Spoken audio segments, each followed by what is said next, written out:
2 javë më parë, banesa 2 katëshe në të cilën jetojnë 2 familje në fshatin Shkallët të Zibrit në bashkinë Klos u shkrumbua nga zjarri.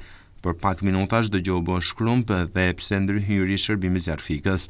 Njëri nga kryefamiljarët e dëmtuar, Behar Mosta, thotë se prej 2 javësh po përballojnë temperaturat e ftohta të janarit, ndërsa ende nuk është bërë rikonstruksioni i banesës. Behari thotë se 11 anëtarët e të 2 familjeve aktualisht janë të strehuar tek kushëriri i tyre, ndërsa janë në pritje të rikonstruksionit. Deri tani janë dhënë donacione nga njerëz të ndryshëm, po ashtu Behari thotë se ka marrë premtime edhe nga institucionet për ta ndihmuar, ndërsa është në pritje të tyre.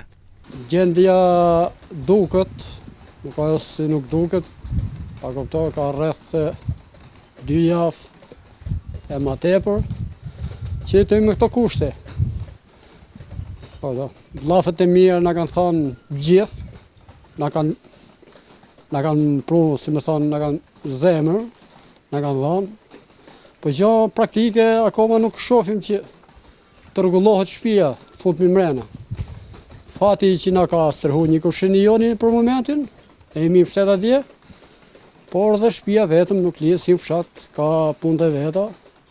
Pa kuptoj, shtëpia ka qenë re, sa e mobiluar çdo gjë.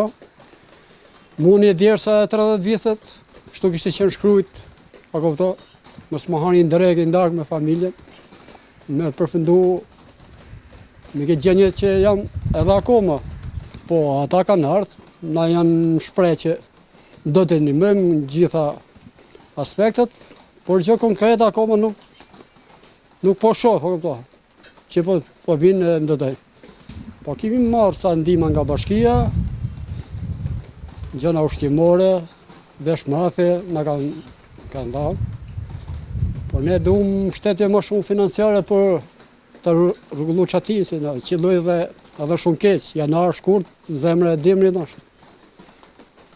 To shkohet minus 10 gradë, 8 gradë, nuk e që po. Njerëz të ndryshëm na kanë ndihmuar nga anë financiare se kanë pas mundësi, jo dim shumë për faleminderit. Çka kishte mundë djersën e hodha këtu. Nuk kam se me pas për shembull një bazë që ta ndihmoj. Normalisht u do ta marr borxhe, do ta mbështet diku në vend që shtëpinë do ta bëjmë, se jeta vazhdo. Po kuptoj. Jeta vazhdo. Më shumë duam mbështetje financiare që shtëpia të rregullohet, të shkojnë në gjendje me pashme, dhe diku, që të futemi mos jemi fshitë, në dimrit, në ftoftit, në bord, sigurisht sot. Mbrëmjen e 6 janarit, banesa e familjes Mosta u përfshi nga flakët, të cilat u përhapën me shpejtësi. Për fat të mirë nuk pati dëme në njerëz, por vetëm materiale. Ndërkohë edhe pse kanë kaluar 2 javë, familjarët ende nuk kanë dijeni për shkaqet e rënies së zjarrit, ndërsa janë në pritje të raportit të ekspertizës.